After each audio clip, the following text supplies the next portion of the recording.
Hi everybody, welcome or welcome back to the channel. My name's Nicole and this is Dusty Book Sniffers, and today we're here to talk about the books that I read in the month of September. So let's get started.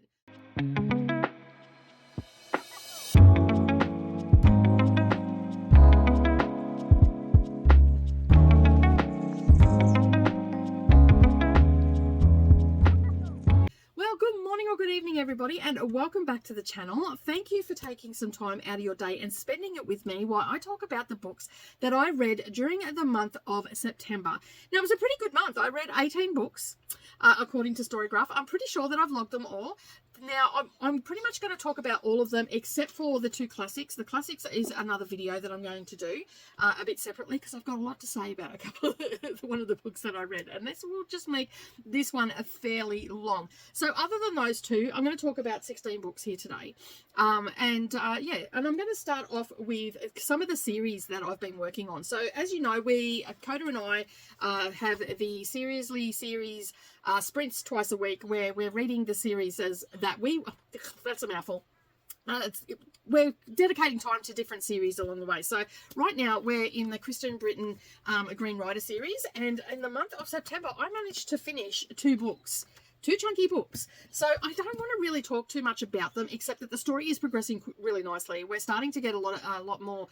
So when we first started this series, I'll just take it back a little bit. There was a lot of things happening in the book. So the first three were quite all over the place. So we had different characters doing different things, not all over in the place in a bad way. We just had multiple things happening to multiple characters. And so subsequently, as we've gone on and we got to book 3, which wasn't my favorite book. I think I gave that only a 3.75. The other two I gave 4 stars, and these ones I've given 4.5 and 5 stars. So we are getting better with the story.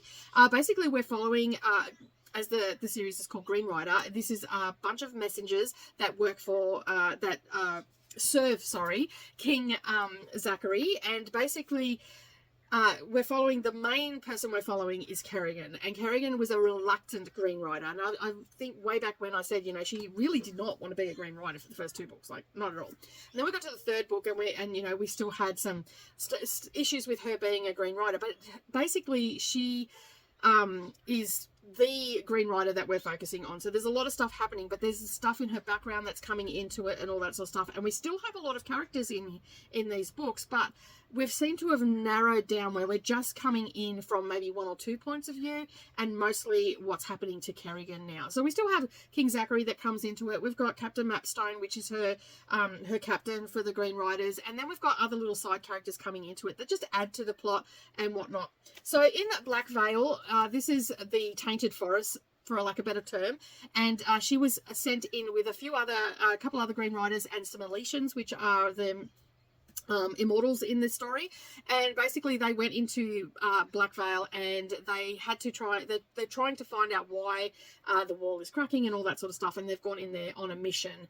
And subsequently there's a whole, without giving too much away, they've gone in there on that mission, and it's a mission that they may not come back from, and every one of them that has gone in there knows that. So everything is tainted in there. So all the animals are vicious and all that sort of stuff. There is bad juju in this Black Veil forest, and so yeah, and then there's some little tests and everything that Kerrigan is put to, and all that sort of stuff, along with the other characters in there. So there are 3 Alicians, and I think there were 3 Green Riders in this, and they all know that it's basically a journey that they may or may not come back from. So that's all I'm really going to say. It landed on a cliffhanger, and we went straight into Mirror Sight. And this one, and again, this one is narrowed right down as well. We had, you know, the present day, and then we had in the future. So we ended up having 2 timelines in this one. And again, this one felt like it had been narrowed down, and we got some really good character growth around Kerrigan, and also there's a couple of characters in here that were quite interesting. I love Cade. He was a nice little person in this one that I enjoyed reading about with him and Kerrigan. And in this one we had Yates as well, which was sort of her sidekick. He was another a Green Rider, and he also appeared in this book as well. And just when I couldn't put this book down. Like, this one I definitely have given 5 stars. I could not put it down. I just liked how it was like the author realized that she had way too much going on in the first 3, and these last 2 she's just narrowed it right down, and we're just getting a lot of I'm getting a lot of answers from the first few books as well in this one, but we also spent a lot of time with Kerrigan without the Green Riders. That's not really a spoiler because it opens up with that anyway. But yeah, without the support of the Green Riders, not that they've got rid of her or anything like that, it's just the situation that she's found herself in. And it was really good to see her work through the process without having the help from other people and whatnot. She had to purely rely on herself, but subsequently she ended up with Cade as her, for lack of a better term, sidekick. And there was a whole heap of stuff that was happening, which I can't go into detail because they sort of borderline on spoilers, but it was a lot of fun and I couldn't put it down. And of course I've become the bad buddy reader and I keep going ahead of everybody, but the book 6 has come in, and so I will be able to start with everybody else when the time is right. So basically Black Veil I gave 4.5 stars. I gave 5 stars to this one. I'm loving the series. I cannot wait. Unfortunately the series, we've only got 2 more books to read and book 8 is not out, but it has gone to the editors, so hopefully we can pick up book 8 next year and finish off. Hopefully the series finishes off. We don't know. We have no idea whether the series is finished or not. And when we looked at this, basically we did not think that, we thought that it was a finished series, and that's how we've ended up with one that's not. But no, we are charging through it, which is absolutely fabulous. All right, the other buddy read that we're doing is the Practical Magic buddy read. Now we've got I've read these 2 in the month of September, and I'll read the other 2 in the series in the month of October. So it is a continuing one. I mean, everybody knows Practical Magic. You know, it's a great story. We're following Sally and, oh God, what is her sister's name? I always forget. Gillian, that's it. I always go to say, I don't know, I go to say something else for some reason. So the sisters have gone to live with the aunts, and basically we all know how this has played out. You've had to have been under a rock if you haven't seen the movie or anything. This came out in 1998, I want to say, 95, sorry, and the movie came out in 98 with Sandra Bullock and Nicole Kidman. And basically then in the last decade we've had several other books been released, and we are currently reading them in publication order, so it's a little bit all over the place. If I had my time again, I would definitely say read it in chronological order, and I'm going to talk more about these books once I'm finished the series and my reasons why. Like we went with publication order just to see how it all played out, because this book came out first from Alice Hoffman, and then this is the story of the aunts when they were teenagers, and then the other book, which is Lessons in Magic, is Maria Owens' story. So we find out why she set the curse and how it all came about. And then the last book that we'll be reading will be about Sally's daughters. And I can't remember Sally's daughters' names for the life of me. But yeah, it'll be about them. So definitely better off reading them in chronological order, because it'll make a lot more sense. Although, now that I have just read these, you can, like, they are pretty much a standalone sort of thing. Like, I was reading this and I felt this is about the aunts, and I got their story when they were teenagers and all that sort of stuff. And we've got the curse about love and all that sort of stuff, the death beetle and all that sort of stuff in there as well. But I felt like when I finished reading this that I could have just easily picked this up and just read it and got a nice little story wrapped up in a little bow, so to speak. And the same as this one as well. This one was also wrapped up in a little bow.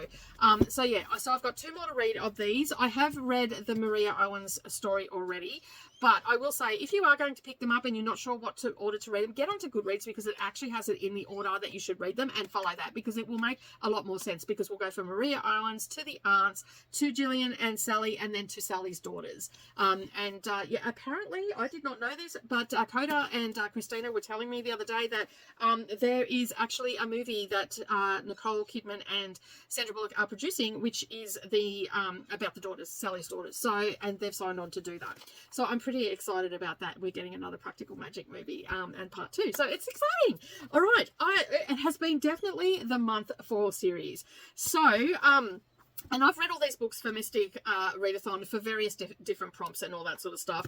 I'm not going to go into those details or anything like that. So I've had Legendborn and Bloodmarked on my bookshelf for quite some time, and I picked up a Legendborn, and I loved this so much that I instantly picked up Bloodmark, and in 7 days I read both of these books. Oh, I just realised that looks really good like that. Anyway, so Legendborn is following the story of Bree Matthews, and she's 16 years old. I just had to check, I couldn't remember. And her mother dies in an accident, and subsequently she then ends up getting into a residential school for bright students, and she's there, and she comes across a secret society that is magical and it has demons and all these sort of things. And yeah, so basically I'm just going to bring it up because I don't want to give too much away. Like, I feel like if I talk about this, I'm going to give it away. Now, there was a little bit of talk on sprints and all that sort of stuff about whether this was classed as dark academia or not. It's mysterious and it's adventurous and stuff like that. I don't know whether I would, like, it does come up as dark academia. It's centered around a school and it's got magic system and all that sort of stuff, and it sort of does qualify as it. But yeah, anyway, that's a discussion for another day. I get lost in that sort of stuff. So this actually, as I said, really caught my attention because one, it is Arthurian legend based, which was a tick for me. It also has a magical system in it, a tick for me. It's adventurous, a tick for me. And it's a little bit, as I said, a little bit mysterious. It's not super fast paced. It's about a medium to fast. In some spots it's a little bit faster and all that sort of stuff. But we're basically following Bree, and she wants to get away from her dad and escape the grief and everything after losing her mother. But she comes across this secret society, and I cannot think of his name. Oh, what was his name? Nick, I think it is. It's not on the back. Bugger. Anyway, she meets this guy Nick and all this, and she comes across this magic system. And the first night that she's at this school, her and her friend basically are off doing the wrong thing, and they get caught. And this is how she ends up seeing the demons and all that sort of stuff. So. And then we find out more and more about her family history and the magical system that they're connected to. And it is just a really fun time. I just had a great time with it. Like, I don't even know what else to say, except I just had a really good time, which is really surprising for me because I do not read a lot of YA. But as I said, I got into this and it was kept me turning the pages and all the rest of it. And as soon as I put this one down, I picked this one up. And again, this one is diving a little bit more deeper into the Arthurian legend and who is everybody and where they fit into it and how they relate to the ancestors and all that sort of stuff of King Arthur and the Knights of the Round Table. So I can highly recommend both of these. If you like that sort of stuff, I think you'll have a great time with this. I have both subsequently given these both 5 stars because, as I said, for me to pick up a book, a YA book, and to fall into the story so hard and not put it down and then automatically pick up the next one, it is a 5-star read for me. It may not be for you, but it was for me. And now I'm spewing because the third one doesn't come out until March 2025. So yeah, so anyway, I highly recommend Legendborn and Bloodmark, and I would gladly read these again. All right, the next book that I read, which was an impromptu buddy read with Coda, is T.J. Klune, In the Life of Puppets. This one was such a great read, and I had this on audio as well, and I had so much fun with this. The voices that the narrator done and the storyline and everything, it's essentially a Pinocchio retelling, and I have never read anything by T.J. Klune before, so this was my first soiree into it. And this was a birthday present that I got from Coda, and he sent it to me. It's a Barnes & Noble exclusive edition, and it's got the sprayed edges.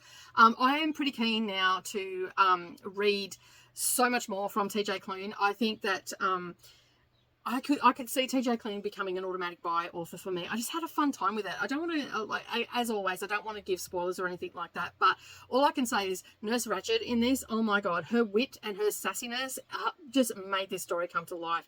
And just the themes that were explored in this was absolutely amazing as well. So yeah, I'm looking forward to picking up the House of the Cerulean Sea and the next one in that one, and anything else I can pick up by T.J. Klune. So very fast become one of my favourite authors, and I've only read one book, so yeah, I mean, I'd love to get all these sprayed edges and all that sort of stuff, but I think I'm just going to have to settle for the normal regular ones that we have here in Australia and just cherish this one. And as I said, this one was given to me as a birthday present because my birthday was in August from Coda, and thank you, Coda. I really enjoyed reading it with you. All right, the other one that I read is The Husbands by Chandler Baker. Now, I come across Chandler Baker because of the Reese Witherspoon book club, and I think she has The Whisper Network is her other book, but I got this one in the Bookgrocer box, and so I was super happy that I got this one. This one was from the 2023 box, and it was book 19, so day 19 if you want to go and check it out. Yes, and it is The Whisper Network. So this one was a bit of a mystery on what was happening with it at first. I wasn't sure where I was going to go, but it's essentially, so basically we've got Nora, and she's quite a lawyer, I think she is. Yeah, she's a lawyer. And basically she is struggling with being a mum and being a wife and having it all, basically. And she feels like it's just coming at a price, and she's struggling to juggle her life and her work and all that sort of stuff. And her husband's not really helping her.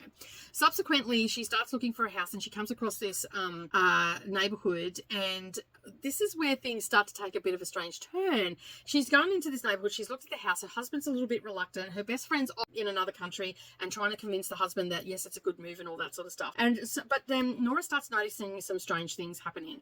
All the husbands here are, you know, they're all willing to help their wives and all that sort of stuff, and there's this whole thing that's happening. It's a little bit like Stepford Wives. I've never, like, it's sort of a bit like that, but it's also not at the same time. So yeah, we had this sort of mystery happening, and you know, people are doing strange things and all that sort of stuff, and it just sort of goes through the motions until we come to the conclusion. It wasn't an overly exhilarating read, but it was still pacey enough for me to keep turning the pages and really enjoy immersing myself in the story. So I've actually given this a 3.5-star rating. Great book. It'd make a great book club book as well, because there's lots of topics in here that you could talk about and have discussions about, and also probably bitch about as well. But I had a decent time reading it. Another one that is out of the Book Racer box, so that is off the list of things that I need to read this year, so I'm pretty happy with it. And this blurb on the front: how far would you go for a little bit more help from your husband? And that's pretty much sums up that book in a nice little nutshell, because they do go quite far on that. All right, the next one that I read, which was another continuation of a series. Last year I read, or at the beginning of this year, I read The Late Mr. Wickham. The Murder of Mr. Wickham, and this one is The Late Mrs. Willoughby. Again, we are with Claudia Gray. We are with Darcy and Tilney, which are the children from the Darcys and the Tilneys out of Jane Austen's Pride and Prejudice, and I think it's Northanger Abbey. And so they team up together to solve a mystery. Pretty much in a nutshell, that's what it is. They go to a place. Last time they were at a summer vacation, and this time they have sort of gone away from their parents a little bit, and the Mr. Darcy has been invited by his schoolmates for a summer vacation, and Miss Tilney has gone to visit a friend who was also in the first book as well, and she, without giving too much away, they formed a friendship in the first book, and basically she's gone to see how she is and all that sort of stuff. And so basically there is a murder, and then they need to solve it as soon as possible, and we go through the motions of a murder mystery, and it's a fun, great time. I listened to this on audio as well as immersively reading it, and again, Claudia Gray has done fabulous things with this, and I'm looking forward to reading the third one, which arrived a couple of weeks ago. So I will be getting into that. Again, we're going into a book 2 of a series. It has been, as I said, a month of series, catch up and continuation and all the things. So the next one that I picked up was A Good Girl, Bad Blood by Holly Jackson. This is the second book to A Good Girl's Guide to Murder, podcast type thing. And basically, again, we have a murder that needs to, a missing persons case in this one. Last time it was a murder. This time it is a missing persons case. And subsequently, we go through the systems of doing that. I can't talk about it without giving away the first book and all that sort of stuff. So yeah. So basically we have Pip. She is the founder of the Good Girl's Guide to Murder podcast. And we have, what's his name? Ruffy is her boyfriend. And subsequently, she's still at school and all that sort of stuff. And her parents are not too happy with the fact that she spent so much time on the case last time, and so that sort of bleeds over into the book as well. But we're sort of continuing on, like it's a couple of months later or whatever. And her friend Connor comes to her, and his brother is missing, and they fear for his safety. And basically, they've gone and made a report to police, and the police aren't doing anything about it. So Pip and Raffy and Connor take it upon themselves to go and try and figure out what happened to his brother Jamie, and subsequently all the things that come from that. And of course there's the podcast element in this, and so I got the audiobook for this on Everend, and basically it was really good because you got to distinguish between when they were just talking and when Pip was interviewing people and all that sort of stuff. And this one, the book has also got pictures and stuff in it as well. We've got maps and we've got text, and it just goes through, like when it's on the podcast, we've got that page in there. And I did immersively read this one because of all the pictures and the bits and pieces, and it sort of just goes really well. But I wanted to listen to the audio because of the podcast element to it, and I found that was really, really good. So I have given this a 4-star rating, and I've got to tell you, I also gave this one a 4-star rating as well. So lots of fun with the murder mysteries. And then switched up gears a little bit, and I went into the finished actually finished a series. Iris Kelly Doesn't Date. This is the Bright Fall series by Ashley Herring Blake, and I just absolutely love this series. I had a lot of fun. I would love to reread these again and just really enjoy myself with them. A lot of fun, a lot of little quirky little comments and stuff like that make you just have a little bit of a giggle. And of course, Stevie was just the sweetest, and of course, you know, there's a romance in this and whatnot. It's a fake dating one, so yeah, I don't really know how to talk about romances without giving stuff away and the plots and all that sort of stuff. But it is fake dating, and it's quite funny in some aspects. There was a couple of things that happened in this that had me laughing, and I'm sure they'll probably make you laugh as well. I've actually given this a 4.5-star rating. I absolutely loved all these books, and I look forward to revisiting them again soon. All right, so they are all the books that I read for Mystic Readathon, and I also read these as well for Mystic, except they were part of another little mini readathon that was happening on my Patreon. So every second month we do the Kindle and KU Mini Mayhem readathon, where it goes for 48 hours. Sometimes it might go for 72. It just depends on where it falls. So every second month we do this, and September was the month for that. And on the weekend of the 21st or 22nd and 23rd, something along those lines, around that date, we were actually doing another readathon. And so I highly focus on my KU. Now, I went a couple of weeks beforehand, I went looking on my shelf, and I have a few of these independent authors books that I got that were from Fabled Knights. Now, these are spicy books. They're dark romance generally. There's lots of red flags about the people that are in it and all that sort of stuff. So for the weekend of September, now let me just, I'll just bring it up and let you know what date it actually was. It was Sunday the 21st and, Saturday the 21st and Sunday the 22nd was the weekend that we done it. And we had sprints on that day, 12-hour sprints. So we spent the days reading away as many books as we could. Now, I know that these are in the physical, but they were also on Kindle Unlimited. And the reason that I'm going to talk about them today is because you might be interested in them as well. So basically what I do so I can get cheap audiobooks so I can continue working and stuff like that is I go into Kindle Unlimited, I found the book, and then when I click add it to my library, it gives me the option on my browser to buy the audiobook at a discounted price. In this case, $3.59. So I did that for these 3 books, which is Fighting Destiny, Still Beating, and Promises and Pomegranates. All right, the first book I'm going to talk about, as I said, these are spicy books. I got them from Fabled Knights, but I wanted to show you my pretty copies. So this is the spine. The top is red, and so is the bottom. This is the cover. It doesn't have a dust jacket at all. They come with a signed plate, and these are the end papers in them. So they're absolutely gorgeous, and as I said, it comes with a author's sign plate and whatnot, and yeah, and this was from Fabled Knights, and you can still join them and get them. I just got 7 boxes, and then I thought I'd call it quits because I'm saving for the UK. All right, so I read this one, as I said, is Promises and Pomegranates. This one is by Sav R. Miller. It is a I'm just putting it up here. It is a gripping, intense, dark contemporary romance will captivate readers who crave twisted, passionate, and forbidden love, exploring the complexities of Hades and Persephone myth and the darker side of romance, making it perfect for fans of mature, edgy, suspenseful stories. Now, as it says, it is a Hades and Persephone inspired book, and it's basically following Elena and Cal. I just had to bring him up because I couldn't remember his name. So Cal is working for her father, and he is like it's like a mafia romance, I guess, and he is a villain. He's the harbinger of death and a keeper of souls and frequenter of nightmares. Dr. Death, Hades incarnate, they say that he stole me from her fiance. Now, the book opens up where she is about to get married, and subsequently her fiance is shot, and then she is forced to marry Cal. Now, her family have reported her missing, that he has stolen her, and all this sort of stuff. Now, Elena is supposedly innocent, and and it's got here, to most, Elena Ricky is innocent, a goddess of springtime, a lover of poetry, angel of my nightmares, a little one, which is what he calls her, Persephone personified. They say I ruined her, shattered her virtue, and devoured her soul. So yeah, so basically they are together, and it's sort of like enemies to lovers in a way. She wasn't too impressed that she was with him, but he was very impressed that she was with him and all that sort of stuff. And all I'm going to say is live autopsy. This guy is not a good guy, and in one scene, yeah, there's a circular saw and the dude's alive. That's all I'm going to say. You can use your own imagination from there. I actually really enjoyed this book. It was pretty fast paced, and it had, you know, strong language and explicit scenes and all that sort of stuff in it. But yeah, I had a fun time reading it, and I enjoyed listening to the audio book as well. I mean, it wasn't like the most phenomenal thing I've ever listened to, but it was still pretty good in its essence and whatnot, and brought the story alive. So I thoroughly enjoyed it. And as I said, I've given it 4 stars. And I love the fact that I've got these pretty books. All right, the next one that I read was Still Beating. This is what the cover looks like. This is by Jennifer Hartman. This is a bonded by trauma sort of book, very dark. It's got some pretty horrific scenes it starts out with. I'm like, this is supposed to be like a spicy book and all the rest of it. And we start out, this is the Without the Dust cover, and this is the end papers inside. And again, this also comes signed as well. Yeah. Every love story is worth writing, no matter how messy it might be. So basically what happens is, let me just get this back on so I don't wreck it and accidentally lean on it or crease it or something like that.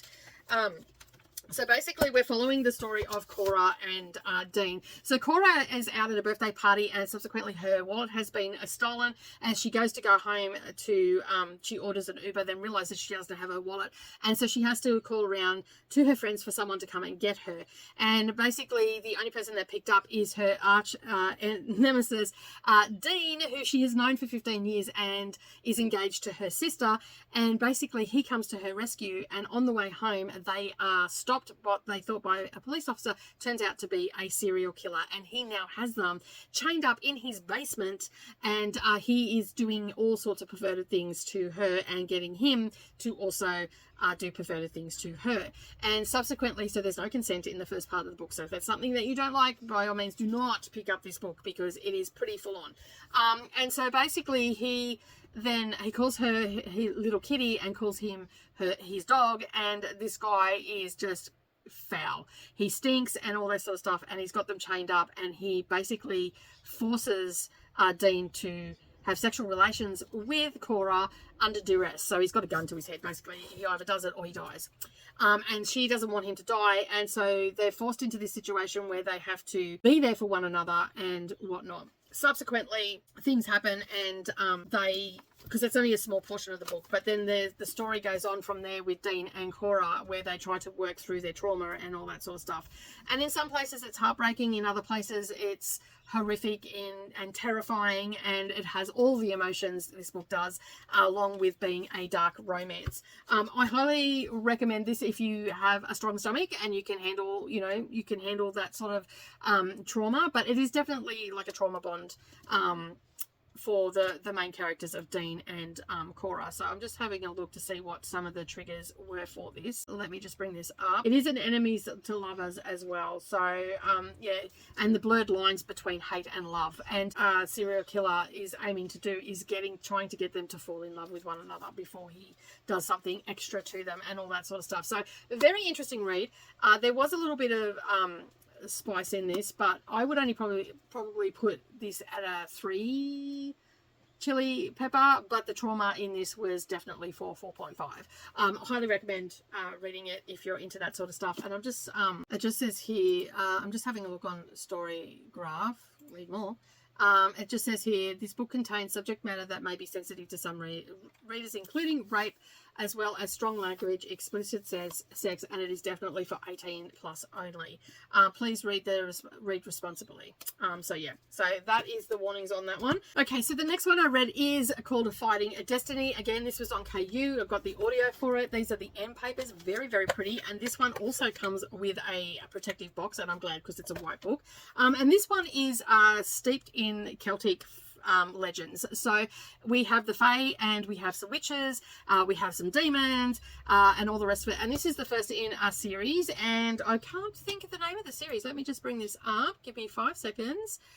Fighting Destiny is the Fae Chronicles, and it's book number 1, and I believe there's 8. It comes in at 452 pages. It was published back in 2013, and basically it is also by Amelia Hutchins. And yeah, so basically, as I said, it is around Celtic folklore.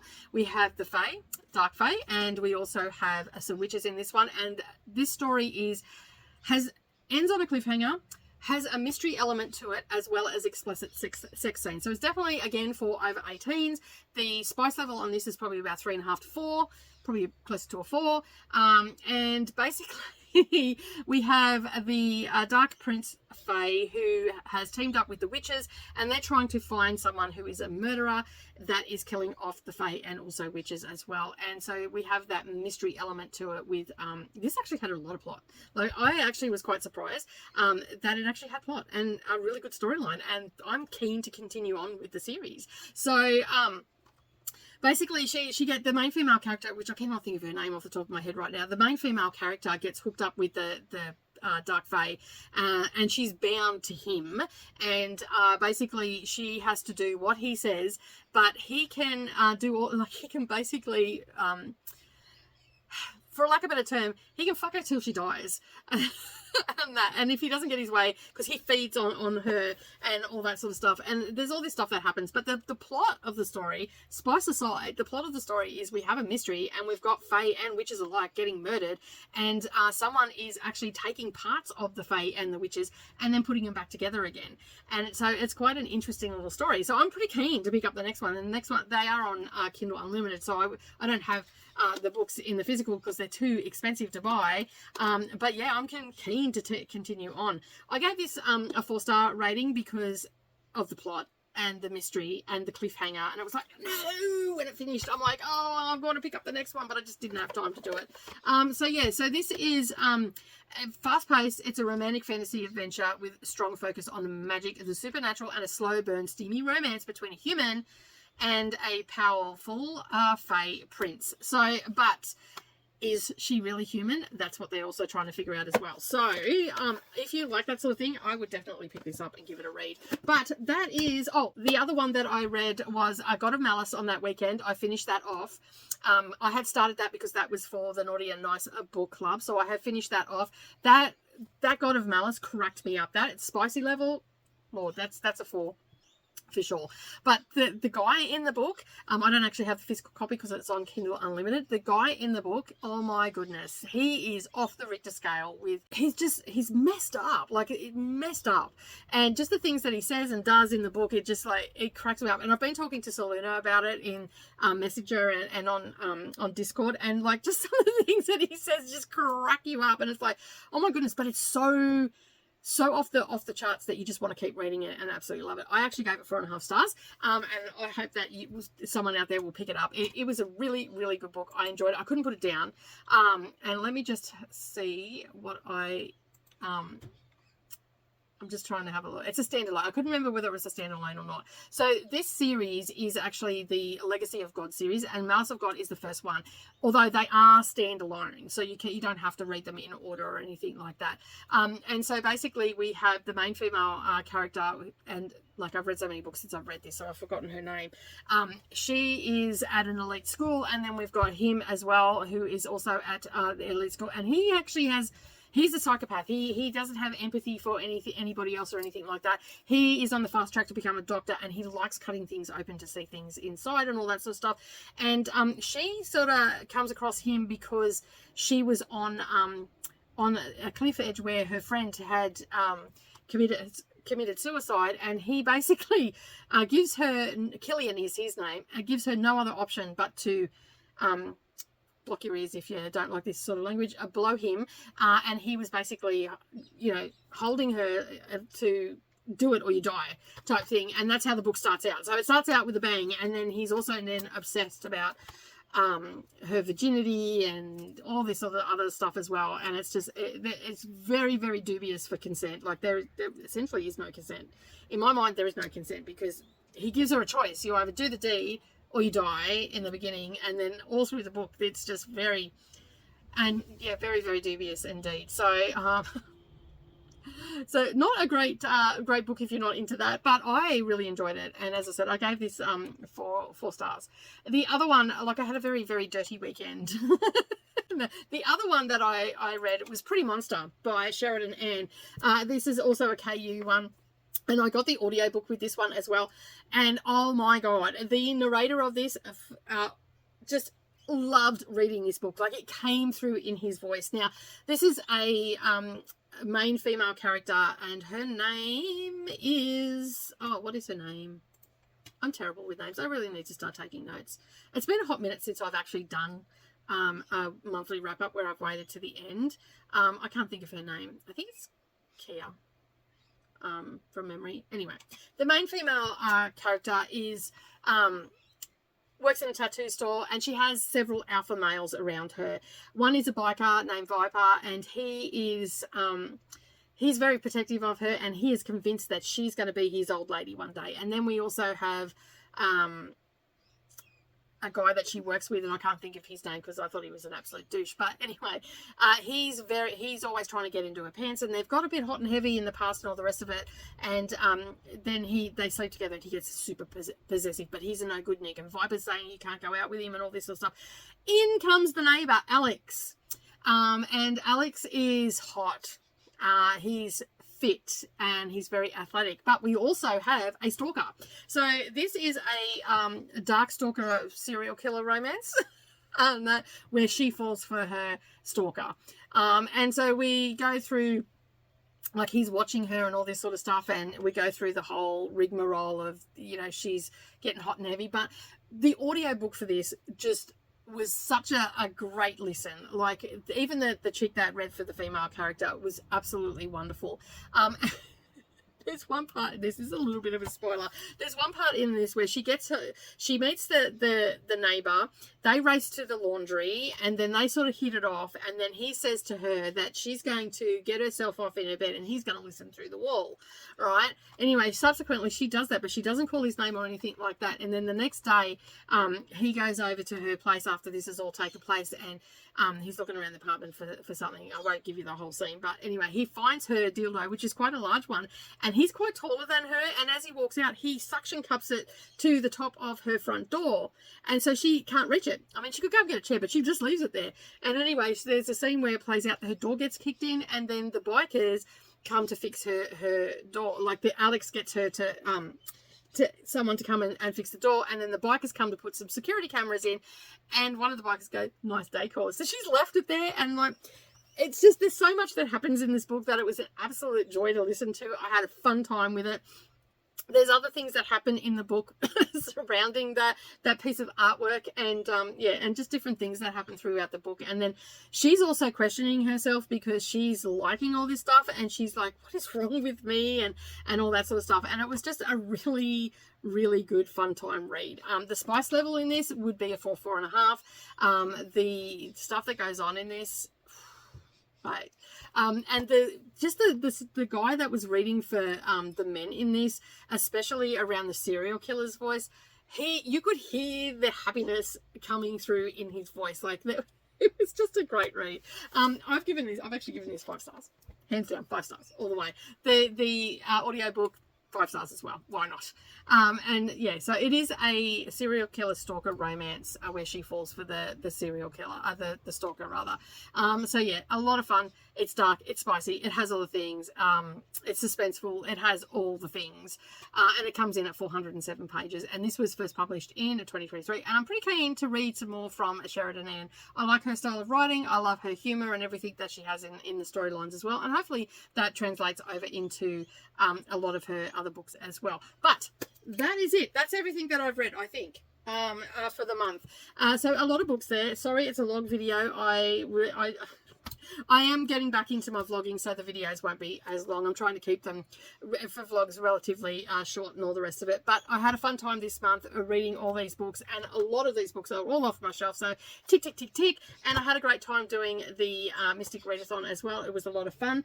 I'm looking forward to continuing on with some of these series as well, especially the ones the last 3 that I talked about. I'm very, very keen to continue on with them, especially Fighting Destiny.